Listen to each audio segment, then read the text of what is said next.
The Lord be with you. And with your spirit.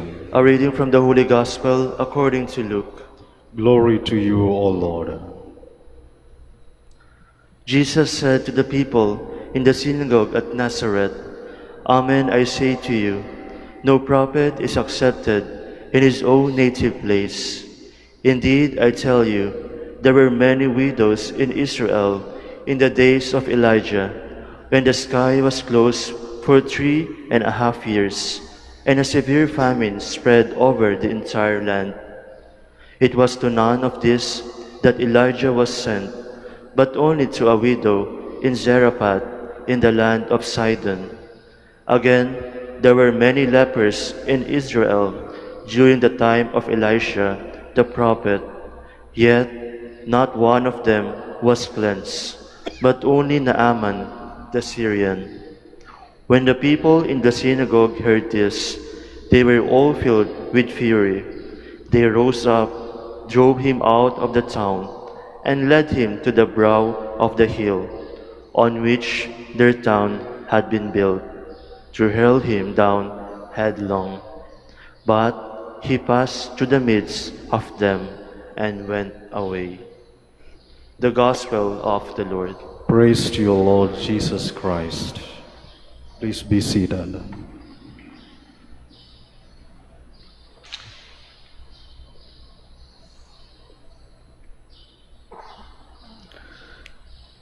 Meron ho akong isang nakasama sa isang community o kumbento ho na matandang pari na ang hilig ho niyang ikwento yung mga pinagdaanan niya.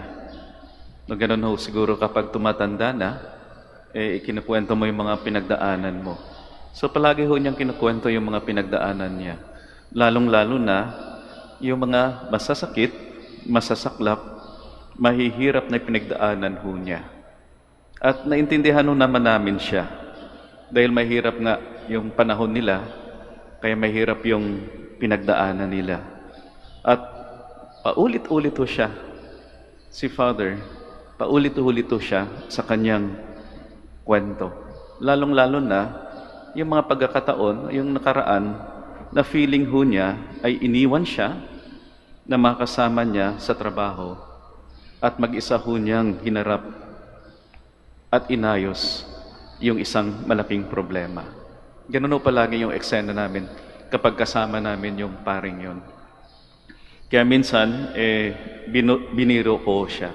Sabi ko, Father, alam mo, napapansin ko, yung number one virtue mo ay thoughtfulness. Napaka-thoughtful niyo po, Father. Maalalahanin ho kayo. Ibig sabihin, di ho kayo nakakalimot sa mga taong nakakasakit sa inyo o sa mga taong nang-iwan sa inyo. Thoughtfulness. Kaya magandang katanungan din ho, sino sa inyo yung number one virtue din ay thoughtfulness? Di ho nakakalimot sa mga taong nakasakit sa kanila. Lalong-lalo na yung mga ayaw sa kanila, unang iwan sa kanila. At dahil thoughtful, hanggang ngayon ay namumuhay sa nakaraan. Sino din ho sa inyo ang hindi nakakalimot sa mga masasakit, masasaklap, at mahihirap na pagkakataon sa kanilang buhay? Lalong-lalo na ho sa panahon natin ngayon. Tila uso ho yung iwanan, di ho ba? Girlfriend, boyfriend, iiwanan, ganon. May nakausap ako kahapon. Tapos sabi niya, bakit ganito yung age mo? Bakit hindi ka pa nag-asawa? Hindi pa ako nakaka-move on, Father. 9 years so kami ng girlfriend ko. Ngayon, hiwalay na kami. Ayaw ko muna maghanap ng iba. Kahit sa mag-asawa, di ho ba? O sa makabilang bahay, no? Yung asawa, o kahit sa trabaho, normal na lang, naiwan yung trabaho. Basta makahanap ng greener pasture. Okay lang yan. Iwanan mo na lang. Kahit maghirap yung kumpanya, kahit maghirap yung isang institution, ang mahalaga, ialis ako para sa mas magandang trabaho, mas malaking kita. Kahit na yung magkakaibigan, minsan may iwanan din. Nawawala yung commitment sa isa't isa.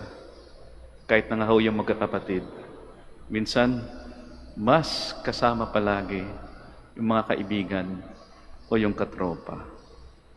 At ganun din, siguro, paulit-ulit din ho tayo sa ating kwento. Masakit at mahirap na kwento. Kahit ako din ho, parang napapansin ko rin na minsan ay parang nandun din palagi yung lingering, yung feeling na parang iniwanan ka. No? Kaya paulit-ulit din ako minsan sa aking kwento. Anong kwentong yun? Kwento ng aking bukasyon.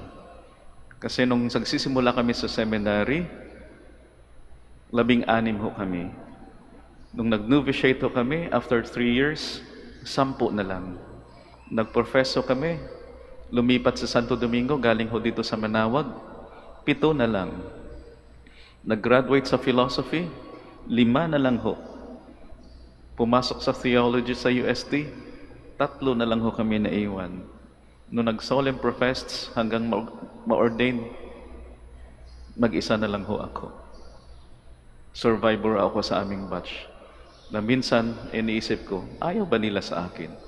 Na feeling ko, parang iniwanan din ako ng mga kabatchmates ko. Ewan ko lang kung sumasang-ayon o kayo, na lahat tayo ay nakaranas na iniwan. Sino sa inyo hindi pa nakaranas na iniwan ho? Pero lahat daw ho tayo ay nakaranas na iniwan. Kaya nga sinasabi ho nila, yung unang iyak, yung unang uha ng isang bata na pinanganak, hindi lang ho yan iyak ng buhay. No, kailangan pumasok yung hangin sa baga ng bata. Pero kasama din daw ho yan, yung feeling ng bata na siya'y iniiwan, na siya'y hinihiwalay sa kanyang nanay. Kaya yung uha na yon, yung iyak na yon, ay iyak ng buhay at iyak ng iniwanan. At yung feeling na iniwan ho tayo, yun ho yung napakasakit na sitwasyon ng tao. Mas masakit ka pa kaysa sa pinalo ka ng nanay mo o ng tatay mo. Pero kapag iniwan ka ng nanay at tatay mo, ayun, mas masakit yun. At yung reaksyon ho natin kapag sukdulan yung sakit, ibinabalik ho natin o ipinapasaw natin yung sakit. Pasaload. Yan po palagi yung madalas na reaction ho natin, na tendency ho natin.